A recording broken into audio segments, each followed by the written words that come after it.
헌법재판소는 16일 한덕수 대통령 권한대행 겸 국무총리가 18일 퇴임하는 문영배, 이미선 재판관 후임으로 이완규 법제처장과 함상훈 서울고법 부장판사를 지명한 것에 대한 효력정지 가처분 신청을 인용했다.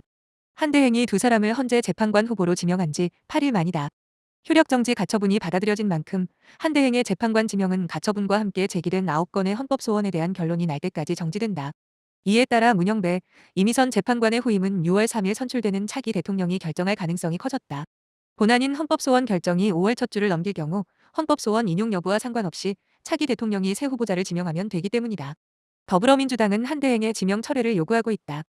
헌재는 사안의 중대성을 고려해 가처분 심리에 속도를 내왔다.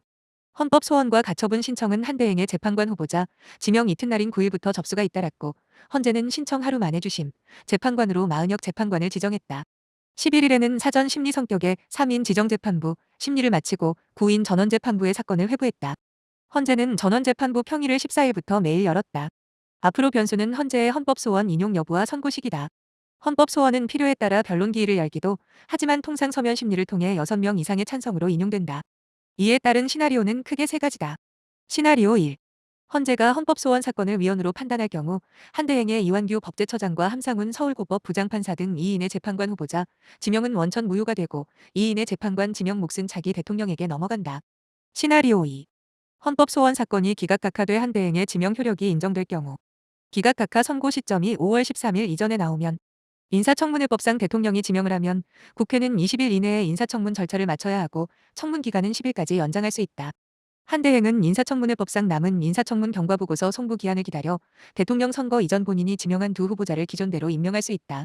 국회가 인사청문 보고서를 채택 송부하지 않으면 대통령이 임명할 수 있기 때문이다. 시나리오 3. 선고가 6월 3일 대통령 선거에 임박해서 나오면 시나리오는 두 가지로 갈린다. 여당 출신이 대통령이 되면 한 대행의 지명을 이어받아 임명할 가능성이 있지만 야당 출신이 대통령이 되면 한 대행의 지명안을 철회하고 새 후보자를 지명할 가능성이 크다.